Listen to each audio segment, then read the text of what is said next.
सवाल से शुरू करते हैं। प्रश्न 1। वंश भास्कर एवं वीर सतसई नामक प्रसिद्ध डिंगल ग्रंथों की रचना किसने की थी? विकल्प है ए शिवचंद्र भरतिया, बी केसरी सिंह बाराहट, सी सूर्यमल मीसन या डी कन्हैयालाल सेठिया। और इस प्रश्न का सही उत्तर है विकल्प सी सूर्यमल मीसन। जी, सूर्यमल मीसन बूंदी के राजकवि और जिन्हें वीर रसावतार भी कहा जाता है। बिल्कुल, लेकिन वंश भास्कर जो बूंदी राज्य का इतना विस्तृत पद्यात्मक इतिहास है, उसे कविता में क्यों लिखा गया? मेरा मतलब है गद्य में लिखना ज्यादा आसान नहीं होता। ये बहुत अच्छा सवाल है। देखिए क्या है कि उस समय काव्य या पद्यों को इतिहास लिखने के लिए ज्यादा ज्यादा प्रभावी माध्यम माना जाता था। अच्छा। हाँ, इससे न सिर्फ घटनाएं याद रहती थी, बल्कि उनमें वीर रस और भावनाएं भरकर उन्हें पीढ़ी दर पीढ़ी सुनाया जा सकता था। तो वंश भास्कर सिर्फ एक रिकॉर्ड नहीं है, ये बूंदी के गौरव का महाकाव्य है। और वीर सतसई के बारे में तो ये भी कहा जाता है कि वो 1857 की क्रांति से प्रेरित थी। निश्चित रूप से। और ये बात उन्हें और भी खास बना देती है। एक राजकवि होते हुए भी उन्होंने गुलामी के खिलाफ लिखा। वो रचना अधूरी रह गई, पर उसका महत्व बहुत है। ये दिखाता है कि एक सच्चा कवि अपनी मिट्टी का कवि होता है। ठीक है, अब आते हैं दूसरे प्रश्न पर। प्रश्न 2। राजस्थानी भाषा का प्रथम उपन्यास कनक सुंदर और प्रथम नाटक केसर विलास लिखने का श्रेय किस साहित्यकार को दिया जाता है? आपके विकल्प है ए सूर्यमल मीसण, बी शिवचंद्र भारतिया, सी विजयदान देथा, डी श्री नारायण अग्रवाल। इसका सही उत्तर है विकल्प बी शिवचंद्र भारतिया। जी, शिवचंद्र भारतिया। इन्हें तो राजस्थानी का भारतेंदु भी कहा जाता है। हाँ, क्योंकि जैसे भारतेंदु हरिश्चंद्र ने हिंदी में आधुनिक गद्य की शुरुआत की। बिल्कुल, वही काम शिवचंद्र भारतिया ने राजस्थानी में किया। उन्होंने उपन्यास, नाटक, कहानी, इन सब आधुनिक विधाओं की नींव रखी। कनक सुंदर 1903 में और केसर विलास 1900 में, मतलब एक के बाद एक। हाँ, उन्होंने एक तरह से जो शून्य था उसे भरने का काम किया। चलिए अगला सवाल देखते हैं। प्रश्न 3। धरती धोरा री और लील टांस जैसी विश्व प्रसिद्ध राजस्थानी काव्य कृतियों के रचनाकार कौन है? ऑप्शन है ए मेघराज मुकुल, बी चंद्र सिंह बिरकाली, सी कन्हैयालाल सेठिया और डी उदयराज ऊजड़। और सही जवाब है ऑप्शन सी कन्हैयालाल सेठिया। कन्हैयालाल सेठिया सुजानगढ़ चूरू के। इन्हें आधुनिक राजस्थानी काव्य का भीष्म पितामह माना जाता है। धरती धोरारी तो इतनी लोकप्रिय है कि इसे राजस्थान का एक तरह से राजगीत ही कहा जा सकता है। सही कहा, ये कविता हर राजस्थानी के दिल में बसती है। ये राजस्थान की पहचान बन गई है। पर उन्हें साहित्य अकादमी पुरस्कार लीलटांस के लिए मिला था। जी, लीलटांस एक ज्यादा गहरी और प्रतीकात्मक कृति है। ये दिखाता है कि सेठिया जी के पास कितनी रेंज थी। एक तरफ जनजन की कविता तो दूसरी तरफ गहन दार्शनिक चिंतन। अब आते हैं प्रश्न 4 पर। बातारी फुलवाड़ी नामक लोक कथा संग्रह के लेखक कौन है जिन्हें बिज्जी उपनाम से भी जाना जाता है? और विकल्प है ए कन्हैयालाल सहल, बी विजयदान देथा, सी यादवेंद्र शर्मा चंद्र, डी डॉक्टर नारायण सिंह भाटी। सही जवाब है बी विजयदान देथा।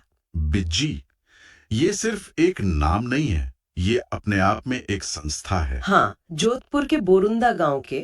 उन्होंने जो काम किया है वो तो अतुलनीय है। बिल्कुल, अपना पूरा जीवन गांवों में घूम घूम कर लोक कथाओं को सुनने और लिखने में लगा दिया। बातारी फुलवाड़ी के 14 खंड है। 14 खंड, ये सोचना भी आज के समय में मुश्किल है। ये तो एक तपस्या ही है। तपस्या ही थी। उन्होंने उन कहानियों को सिर्फ सहेजा नहीं, बल्कि उन्हें एक आधुनिक संवेदना भी दी।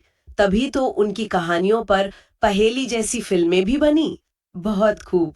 अब आते हैं 5वें सवाल पर, जो इतिहास की एक बहुत ही प्रसिद्ध घटना से जुड़ा है। प्रश्न 5। चेतावनी राचुंचिया नामक 13 सोराठों की रचना किसने की थी, जिन्हें पढ़कर मेवाड़ के महाराणा फतेह सिंह दिल्ली दरबार में शामिल नहीं हुए थे। ऑप्शन है ए जोरावर सिंह बारहट, बी सूर्यमल मीसण, सी केसरी सिंह बारहट या डी प्रताप सिंह बारहट। और इसका सही उत्तर है सी केसरी सिंह बारहट। जी, केसरी सिंह बारहट ये सिर्फ एक साहित्यिक घटना नहीं, ये साहित्य की राजनीतिक शक्ति का शायद सबसे बड़ा उदाहरण है। 1903 का लॉर्ड कर्जन का दिल्ली दरबार और मेवाड़ के महाराणा वहां जा रहे थे। हाँ, और केसरी सिंह बारहट के लिए ये असहनीय था। अच्छा। तो उन्होंने वो 13 सोरठे लिखे जिन्हें चेतावनी की चुटकी भी कहते हैं। उनमें ऐसा क्या था कि एक महाराणा का मन बदल गया? उनमें मेवाड़ के गौरव की याद दिलाई गई थी। महाराणा प्रताप का स्वाभिमान याद दिलाया गया। कहते हैं कि दिल्ली पहुंचकर ट्रेन में जब महाराणा ने वो सोरठे पढ़े, हाँ, तो उनका स्वाभिमान जाग गया और वो दरबार में शामिल हुए बिना ही उदयपुर लौट आए। जी, ये दिखाता है कि सही समय पर कहे गए शब्द इतिहास बदल सकते हैं। वाह। चलिए अब प्रश्न संख्या 6 पर चलते हैं। मेघराज मुकुल की वह कौन सी प्रसिद्ध कविता है जिसमें एक हाड़ी रानी द्वारा युद्ध में जाते अपने पति को निशानी के तौर पर अपना सिर काटकर देने का वर्णन है? विकल्प ए बादली, बी सैनानी, सी लू, डी बोल भारमली। इसका सही उत्तर है विकल्प बी सैनानी। सेनानी, जिसका मतलब ही होता है निशानी। ये हाड़ी रानी सहल कंवर के बलिदान की कहानी है। ये कहानी तो आज भी रोंगटे खड़े कर देती है। बिल्कुल। जब उनके पति ने युद्ध पर जाते समय निशानी मांगी, तो रानी को लगा कि पति का मन मोह में फंसा है और ये मोह उन्हें युद्ध में कमजोर कर सकता है। सही। तो उन्होंने ऐसी निशानी भेजी कि मोह की कोई गुंजाइश ही न बचे, अपना सिर काटकर भिजवा दिया। अविश्वसनीय। ये कविता राजस्थानी शौर्य और त्याग का प्रतीक है। अच्छा, अब आते हैं प्रश्न 7 पर। राजस्थानी भाषा की पहली कहानी विश्रांत प्रवासी किस लेखक द्वारा लिखी गई मानी जाती है? और हमारे ऑप्शन है ए सुंदरलाल गर्ग, बी मुरलीधर व्यास, सी चंद्रधर शर्मा गुलेरी और डी शिवचंद्र भरतिया। सही जवाब एक बार फिर है डी शिवचंद्र भरतिया। जी, हमने पहले भी उनकी बात की। उपन्यास और नाटक के साथ साथ पहली कहानी का श्रेय भी उन्हीं को जाता है। विश्रांत प्रवासी जो 1904 में प्रकाशित हुई। हाँ, कैलकाटा से एक पत्रिका निकलती थी, वैशोपकारक, उसमें छपी थी। ये तथ्य उन्हें राजस्थानी गद्य का प्रवर्तक मतलब पायनियर सिद्ध करता है। चलिए अब 8वां सवाल देखते हैं। ये थोड़ा अलग है। प्रश्न 8, निम्नलिखित में से कौन सी रचना यादवेंद्र शर्मा चंद्र द्वारा रचित नहीं है? विकल्प है ए 1000 घोड़ों पर सवार, बी खम्मा अन्नदाता, सी एक और मुख्यमंत्री और डी कब तक पुकारूं। और सही उत्तर है डी कब तक पुकारूं। जी, क्योंकि कब तक पुकारूं एक बहुत ही प्रसिद्ध उपन्यास है, लेकिन उसके लेखक रांगे राघव हैं। अच्छा। हाँ, बाकी तीनों रचनाएं 1000 घोड़ों पर सवार, खम्मा अन्नदाता, एक और मुख्यमंत्री, ये सब यादवेंद्र शर्मा चंद्र के उपन्यास हैं जो सामंती व्यवस्था पर तीखे व्यंग के लिए जाने जाते हैं। तो ये सवाल लेखक की अन्य कृतियों के ज्ञान को भी परखता है। बिल्कुल। अब अगला सवाल, प्रश्न 9, कालिदास के महाकाव्य मेघदूत का राजस्थानी में अनुवाद किस साहित्यकार ने किया था? ऑप्शन है ए डॉक्टर नारायण सिंह भाटी, बी विजयदान देथा, सी सत्यप्रकाश जोशी, डी मनोहर शर्मा। इसका सही जवाब है ए डॉक्टर नारायण सिंह भाटी। ये एक बहुत महत्वपूर्ण काम था। मेघदूत संस्कृत साहित्य का एक रत्न है और उसका राजस्थानी में अनुवाद करना। हाँ, और डॉक्टर नारायण सिंह भाटी ने इतना सुंदर अनुवाद किया कि वो एक मौलिक रचना जैसा लगता है। इससे ये साबित हुआ कि राजस्थानी भाषा में विश्व साहित्य को अभिव्यक्त करने की पूरी क्षमता है। और अब आज का आखिरी सवाल जो हमें राजस्थानी साहित्य की विधाओं के बारे में बताता है। प्रश्न 10, गद्य पद्य मिश्रित रचना जिसे चंपू काव्य भी कहा जाता है राजस्थानी साहित्य में क्या कहलाती है? आपके विकल्प हैं ए वात, बी ख्यात, सी वचनिका और डी विगत। और इसका सही उत्तर है सी वचनिका। जी, वचनिका। ये हिंदी के चंपू काव्य जैसी ही विधा है, जहां गद्य और पद्य मिले हुए होते हैं। अचलदास खींचीरी वचनिका इसका एक बहुत प्रसिद्ध उदाहरण है। और बाकी विकल्प वात, ख्यात, विगत ये क्या है? ये भी गद्य की ही विधाएं हैं। वात का मतलब है कहानी, ख्यात मतलब किसी राजवंश का इतिहास। जैसे नैन्सीरी ख्यात। बिल्कुल। और विगत मतलब किसी क्षेत्र का एक तरह का सांख्यिकीय विवरण, जैसे मारवाड़ रा परगणारी विगत। ये सब दिखाता है कि राजस्थानी गद्य की परंपरा कितनी विविध रही है।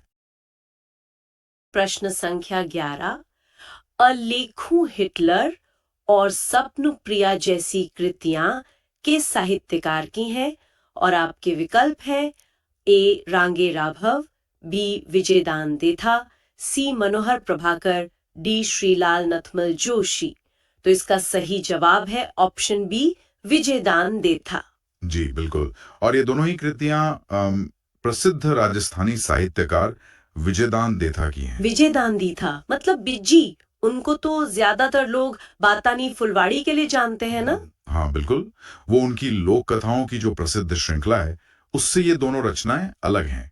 ये उनकी मौलिक कथा रचना का हिस्सा हैं। अच्छा, और बाकी विकल्पों के बारे में क्या? जैसे रांगे राघव? रांगे राघव के उपन्यास भी बहुत मशहूर हैं, जैसे घरौंदे और मुर्दों का टीला। और श्रीलाल नथमल जोशी? उनके भी बहुत प्रसिद्ध उपन्यास हैं, आभे पटकी और एक बेणनी दो बींद। ये नाम तो अक्सर सुनने में आते हैं। चलिए अब अगले प्रश्न की ओर बढ़ते हैं। प्रश्न संख्या 12। चंद्रप्रकाश देवल की किस कृति को साहित्य अकादमी पुरस्कार प्राप्त हुआ है? विकल्प है ए कावड़, बी मारग, सी बोलो माधुरी, डी पागी। और इसका सही उत्तर है ऑप्शन डी पागी। जी, पागी। चंद्रप्रकाश देवल का जो कविता संग्रह है पागी, उसे साल 1979 में साहित्य अकादमी नई दिल्ली ने पुरस्कृत किया था। 1979 में? जी, ये तो काफी महत्वपूर्ण पुरस्कार है। बहुत ज्यादा। ये इस रचना के साहित्यिक महत्व को दिखाता है। वैसे कावड़, मारक और बोलो माधवी ये भी चंद्रप्रकाश देवल की ही बहुत महत्वपूर्ण रचनाएं हैं। लेकिन पुरस्कार पागी को ही मिला। हाँ, पुरस्कार पागी को मिला था। ठीक है, अगला सवाल देखते हैं। प्रश्न संख्या 13। राजस्थानी शब्दकोश के रचयिता और पद्मश्री से सम्मानित साहित्यकार कौन है? ऑप्शंस हैं ए डॉक्टर नारायण सिंह भाटी, बी कोमल कोठारी, सी सीताराम लालस, डी अगरचंद नाहटा। इसका सही जवाब है ऑप्शन सी सीताराम लालस। जी, सीताराम लालस। उन्हें राजस्थानी भाषा का पहला मतलब एक व्यवस्थित और सबसे बड़ा शब्दकोश तैयार करने का श्रेय दिया जाता है। राजस्थानी शब्दकोश, मैंने सुना है ये बहुत बड़ा काम था। हाँ बिल्कुल। राजस्थानी भाषा के लिए उनका ये जो असाधारण योगदान था, इसी के लिए उन्हें भारत सरकार ने पद्मश्री से सम्मानित किया। और बाकी के नाम जैसे कोमल कोठारी? कोमल कोठारी जी ने राजस्थानी लोक कला और संगीत संरक्षण में बहुत काम किया। और अगरचंद नाहटा जी तो प्राचीन पांडुलिपियों के एक बहुत बड़े संग्राहक थे। समझ गया। चलिए अब प्रश्न संख्या 14 पर आते हैं। आधुनिक राजस्थानी काव्य की प्रकृति वर्णन से संबंधित कृति बादली के रचनाकार कौन है? विकल्प ये रहे ए कन्हैयालाल सेठिया, बी चंद्र सिंह बिरकाड़ी, सी गजानन वर्मा, डी नारायण सिंह भाटी। तो इसका सही उत्तर है ऑप्शन बी चंद्र सिंह बिरकाड़ी। जी, बादड़ी के रचनाकार बीकानेर के चंद्र सिंह बिरकाड़ी हैं। उन्हें यूं समझिए कि प्रकृति का सुकुमार कवि भी कहा जाता है। प्रकृति का सुकुमार कवि? अच्छा। हाँ, बादड़ी और लू ये उनकी बहुत प्रसिद्ध रचनाएं हैं। इनमें प्रकृति का बहुत ही सुंदर और एक तरह से मनमोहक चित्रण मिलता है। और बादरी के बारे में एक और खास बात है शायद। जी बिल्कुल। बादली को आधुनिक राजस्थानी की पहली काव्य कृति होने का भी गौरव प्राप्त है। पहली काव्य कृति, ये तो बहुत बड़ी बात है। हाँ, और दूसरे विकल्पों में कन्हैयालाल सेठिया जी की रचना लील डांस और धरती धोरानरी तो बहुत ही प्रसिद्ध है। सही। चलिए अगला सवाल, प्रश्न संख्या 15। आभे पटकी और एक बीणी दो बींद नामक प्रसिद्ध राजस्थानी उपन्यासों के लेखक कौन है? ऑप्शंस है ए अन्नाराम सुदामा, बी नंद भारद्वाज, सी श्रीलाल नथमल जोशी, डी यावेंद्र शर्मा चंद्र। और यहाँ सही जवाब है ऑप्शन सी श्रीलाल नथमल जोशी। जी, ये दोनों ही प्रसिद्ध उपन्यास बीकानेर के श्रीलाल नथमल जोशी ने लिखे हैं। वो एक बहुत जाने माने उपन्यासकार और कहानीकार हैं। और आभे पटकी उपन्यास शायद ज्यादा महत्वपूर्ण माना जाता है। हाँ, वो विशेष रूप से महत्वपूर्ण है क्योंकि उसे स्वतंत्रता के बाद की अवधि का पहला राजस्थानी उपन्यास माना जाता है। अच्छा, पहला राजस्थानी उपन्यास। और दूसरे लेखकों के बारे में कुछ? हाँ, जैसे अन्नाराम सुदामा का उपन्यास है मैवेरा रुख, नंद भारद्वाज का सामी खुलतो मार्ग और यादवेंद्र शर्मा चंद्र का जमारो। ये सब भी बहुत महत्वपूर्ण रचनाएं हैं। ठीक है, अब आते हैं प्रश्न संख्या 16 पर। ये तो बहुत ही मशहूर रचना है। पाथल और पीथल किसकी रचना है? विकल्प है ए केसरी सिंह बारहट, बी सूर्यमल मीसन, सी कन्हैया लाल सेठिया, डी रामनाथ कविया। इसका सही जवाब तो लगभग सभी को पता होगा, ऑप्शन सी कन्हैया लाल सेठिया। जी हाँ, ये कन्हैया लाल सेठिया जी की रची हुई एक बहुत ही प्रसिद्ध कविता है। इसमें महाराणा प्रताप और पृथ्वीराज राठौड़ के बीच का संवाद है ना? बिल्कुल। इस कविता में महाराणा प्रताप यानी पीथल और बीकानेर के राजकुमार पृथ्वीराज राठौड़ मतलब पाथल, इनके बीच एक संवाद दिखाया गया है। ये कविता तो राजस्थान के स्वाभिमान का प्रतीक मानी जाती है। सही कहा, वीरता का एक बहुत शक्तिशाली प्रतीक है ये। और बाकी विकल्पों को देखें तो केसरी सिंह बारहट की केतावनी राचूंटिया और सूर्यमल मिश्रण की वंश भास्कर भी बहुत प्रसिद्ध रचनाएं हैं। अगला सवाल देखते हैं। प्रश्न संख्या 17। कोवलय माला ग्रंथ में 18 देशी भाषाओं में मरु भाषा का उल्लेख करने वाले रचनाकार कौन थे? ऑप्शंस हैं option A Udyotan Suri, option B Jindat Suri, option C Hemchandra Suri, option D Shalibhadra Suri. तो इसका सही जवाब है ऑप्शन ए उद्योतन सूरी। जी, उद्योतन सूरी। उन्होंने 8वीं शताब्दी में जालौर में कुवलय माला नाम के ग्रंथ की रचना की थी। 8वीं शताब्दी मतलब बहुत पुराना ग्रंथ है ये तो। हाँ, और ये भाषा विज्ञान की दृष्टि से बहुत ही महत्वपूर्ण है क्योंकि इसमें पहली बार मरु भाषा का एक स्पष्ट उल्लेख मिलता है। और इसी मरु भाषा को राजस्थानी भाषा का प्राचीन रूप माना जाता है। बिल्कुल, इसी को मारवाड़ी या राजस्थानी भाषा का प्राचीन रूप मानते हैं। बहुत दिलचस्प।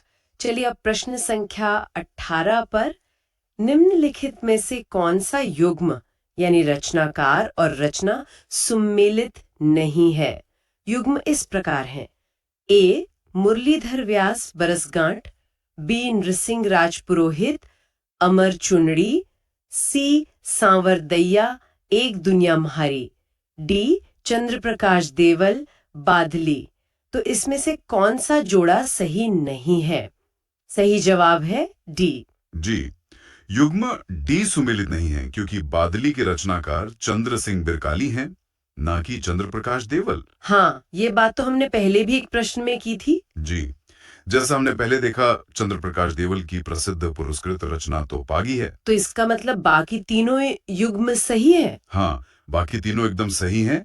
मुरलीधर व्यास का कहानी संग्रह बरसगांठ, नृसिंह राजपुरोहित की कहानी अमर चुनड़ी और सांवर दैया का कहानी संग्रह एक दुनिया महारी, ये तीनों सही हैं। राजस्थानी में हास्य व्यंग्य की विशिष्ट काव्य विधा डांखड़ा को लोकप्रिय बनाने का श्रेय किसे दिया जाता है? आपके विकल्प हैं ए मोहनालोक, बी बजरंग सारस्वत, सी शिव पारीख, डी सांवरदैया।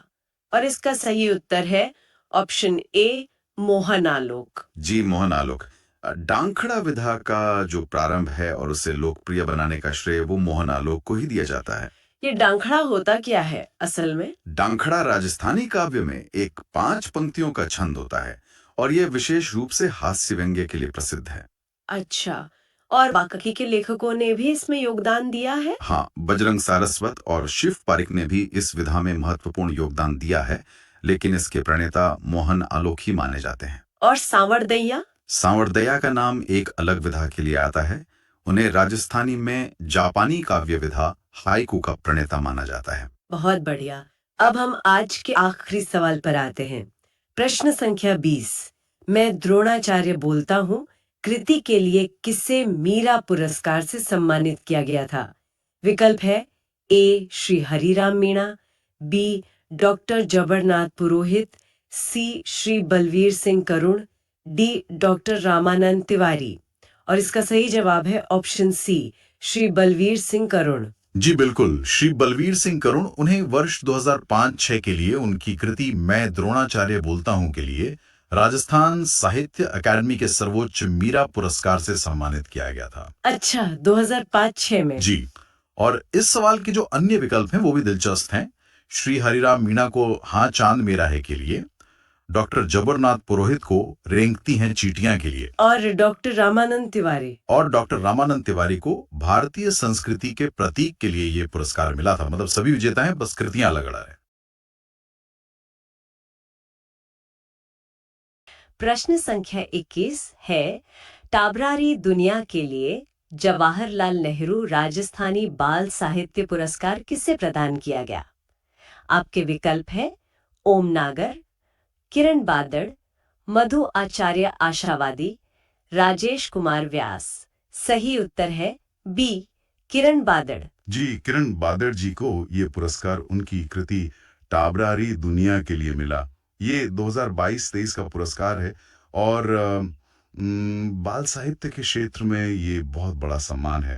टाबरारी दुनिया मतलब बच्चों की दुनिया। किसी भी भाषा के लिए बाल साहित्य कितना जरूरी होता है? देखिए, ये सबसे ज्यादा जरूरी है। जब आप बच्चों के लिए लिखते हैं तो आप सिर्फ कहानियां नहीं लिख रहे होते, आप अगली पीढ़ी तैयार कर रहे होते हैं। बिल्कुल, आप उस भाषा की अगली पीढ़ी तैयार कर रहे हैं। और किरण बादड़ जी का काम इसीलिए बहुत महत्वपूर्ण है। अच्छा, और जो बाकी विकल्प हैं जैसे ओम नागर जी, हाँ, वो भी बहुत महत्वपूर्ण लेखक हैं। ओम नागर जी को बापू, एक कवि की चितार के लिए गणेशीलाल व्यास उस्ताद पद्म पुरस्कार मिला था, और मधु आचार्य आशावादी और राजेश कुमार व्यास, इन्हें सूर्यमल मिश्रण पुरस्कार से सम्मानित किया गया था। मतलब सभी सम्मानित लेखक हैं, लेकिन सवाल बाल साहित्य का था। जी बिल्कुल। चलिए अब अगले प्रश्न की ओर बढ़ते हैं। प्रश्न 22। मरु मंगल और गा गीत जैसी काव्य रचनाओं के लेखक कौन हैं? विकल्प हैं ए मोहन आलोक, बी सुमेर सिंह शेखावत, सी नारायण सिंह भाटी, डी रामेश्वर दयाल श्रीमाली। इसका सही उत्तर है बी, सुमेर सिंह शेखावत। जी, सुमेर सिंह शेखावत जी की ये दोनों रचनाएं बहुत प्रसिद्ध हैं। बल्कि मरु मंगल के लिए तो उन्हें 1984 में साहित्य अकादमी पुरस्कार भी मिला था। 1984 में? काफी पहले। हाँ, ये राजस्थानी साहित्य की एक मील का पत्थर जैसी कृति है। मरु मंगल यानी रेगिस्तान का कल्याण, शीर्षक ही कितना काव्यात्मक है। सही बात है। और बाकी लेखकों की भी कोई प्रसिद्ध रचनाएं हैं? जी बिल्कुल, मोहन आलोक जी की चश्मदीद गवाह, नारायण सिंह भाटी जी की बरसण रात दे गोडा डूंगर लांघिया और रामेश्वर दयाल श्रीमाली जी की महरो गाम, ये सभी अपनी अपनी जगह बहुत महत्वपूर्ण कृतियां हैं। बहुत बढ़िया। अब आते हैं प्रश्न 23 पर। अरावली की आत्मा और मेघदूत अनुवाद की रचनाकार कौन है? ऑप्शंस हैं ए रावत सारस्वत, बी मनोहर शर्मा, सी गजानन वर्मा, डी जुगल परिहार। सही जवाब है बी, मनोहर शर्मा। हाँ, डॉक्टर मनोहर शर्मा। ये बिसाऊ झुंझुनू से थे। इनका काम दो वजहों से बहुत खास है। वो क्या? एक तो उनकी मौलिक रचनाएं जैसे अरावली आत्मा और गीत कथा, और दूसरा जो शायद उससे भी बड़ा काम है वो है अनुवाद। अच्छा, इन्होंने अनुवाद भी किया है? जी, उन्होंने कालिदास के मेघदूत और उमर खयाम की रुबाइयों का राजस्थानी भाषा में बहुत ही खूबसूरती से अनुवाद किया। वाह, मतलब संस्कृत और फारसी के क्लासिक्स को राजस्थानी पाठकों तक पहुंचाया। बिल्कुल, ये किसी भी भाषा के लिए बहुत बड़ा योगदान होता है। अब प्रश्न 24, पंचरंग चोल पहर सखीरी आलोचना कृति के लेखक कौन है जिन्हें 2022 का 32वां बिहारी पुरस्कार मिला? ये रहे आपके विकल्प। ए मोहन कृष्ण बोहरा, बी मधु कांकरिया, सी डॉक्टर माधव हाड़ा और डी आइदान सिंह भाटी। और सही उत्तर है सी डॉक्टर माधव हाड़ा। जी, डॉक्टर माधव हाड़ा। और इस सवाल में जो सबसे दिलचस्प बात है वो ये कि ये एक आलोचना कृति है। हाँ, एक क्रिटिसिज्म की किताब के लिए इतना बड़ा पुरस्कार मिलना, इसके क्या मायने हैं? इसके बहुत गहरे मायने हैं। देखिए, बिहाली पुरस्कार के बिटला फाउंडेशन देता है और ये राजस्थान के लेखकों के लिए एक बहुत प्रतिष्ठित सम्मान है। जब ये किसी आलोचना कृति को मिलता है तो ये स्थापित करता है कि साहित्य का विश्लेषण करना भी उतना ही रचनात्मक काम है जितना कहानी या कविता लिखना। मतलब ये एक साहित्यिक इकोसिस्टम के परिपक्व होने का संकेत है। बिल्कुल। और ये भी ध्यान देने वाली बात है कि 21वां पुरस्कार मधु कांकरिया को उपन्यास हम यहाँ थे के लिए मिला और 30वां मोहन कृष्ण बोहरा को तस्लीमा, संघर्ष और साहित्य के लिए। अगला सवाल देखते हैं। प्रश्न 25, राजस्थानी भाषा के लिए 2023 का साहित्य अकादमी पुरस्कार किस लेखक को उनकी कृति पलकती प्रीत के लिए दिया गया? ऑप्शंस है ए कमल रंगा, बी मिठेश निर्मोही, सी गजे सिंह राजपुरोहित, डी भंवर सिंह सामोर। सही उत्तर है सी गजे सिंह राजपुरोहित। हाँ, ये हाल ही का पुरस्कार है। 2023 का राष्ट्रीय साहित्य अकादमी पुरस्कार गजे सिंह राजपुरोहित को उनके काव्य संग्रह पलकती प्रीत के लिए मिला। और हमारे पास पिछले कुछ सालों के विजेताओं की लिस्ट भी है जो काफी कुछ बताती है ना? जी। 2022 में कमल रंगा को उनके नाटक अलेखू अंबा के लिए मिला। 2021 में मिठेश निर्मोही को उनकी कविता मुक्ति के लिए, और 2020 में भंवर सिंह सामोर को संस्कृति ली सनातन डीठ के लिए, जो एक निबंध संग्रह है। सही कहा। कविता, नाटक, निबंध, ये दिखाता है कि राजस्थानी में हर विधा में कितना सशक्त लेखन हो रहा है। आगे बढ़ते हैं प्रश्न 26 के तरफ। रांगे राघव द्वारा रचित उपन्यास कौन सा है जो नट जनजाति के जीवन पर आधारित है? आपके विकल्प ए घरौंदे, बी मुर्दों का टीला, सी आखिरी आवाज और डी कब तक पुकारूं। इसका सही उत्तर है डी कब तक पुकारूं। कब तक पुकारूं रांगे राघव जी का एक बहुत ही प्रसिद्ध उपन्यास है। ये भरतपुर क्षेत्र की कर्नट जनजाति, जिसे नट जनजाति भी कहते हैं, उनके जीवन पर आधारित है। तो ये एक सामाजिक यथार्थवादी उपन्यास हुआ। हाँ, बिल्कुल। उनके संघर्ष और शोषण की बहुत ही मार्मिक कहानी है। वैसे रांगे राघव का कैनवस बहुत बड़ा था। घरौंदे उपन्यास कॉलेज जीवन पर है, तो मुर्दों का टीला मोहनजोदड़ो की सभ्यता पर। एक ही लेखक का इतना बड़ा विस्तार, कमाल है। जी। अब देखते हैं प्रश्न 27। राजस्थानी भाषा में बच्चों की प्रसिद्ध कृति झिंडियों के रचनाकार कौन है? विकल्प है ए कर्णीदान बारहट, बी बीएल माली अशांत, सी मनोहर सिंह राठौड़ और डी दीनदयाल शर्मा। सही जवाब है ए कर्णीदान बारहट। हाँ, हमने बाल साहित्य से शुरू किया था और ये सवाल फिर हमें वहीं ले आया। कर्णीदान बारहट जी राजस्थानी बाल साहित्य के एक स्तंभ माने जाते हैं और झिंडियों उनकी बहुत प्रसिद्ध कृति है। जी, लेकिन वो सिर्फ बाल साहित्य तक सीमित नहीं थे। उन्होंने आदमी रो सींग जैसा कहानी संग्रह और मंत्री री बेटी जैसा उपन्यास भी लिखा है। अच्छा, तो वो हर विधा में लिखते थे? जी बिल्कुल। चलिए अब प्रश्न 28 की ओर। ढोला मारूरा दूहा का संपादन किसने किया था? इसके विकल्प है ए सूर्यकरण पारिक, बी नरोत्तम दास स्वामी, सी मोतीलाल मिनारिया और डी उपरोक्त सभी।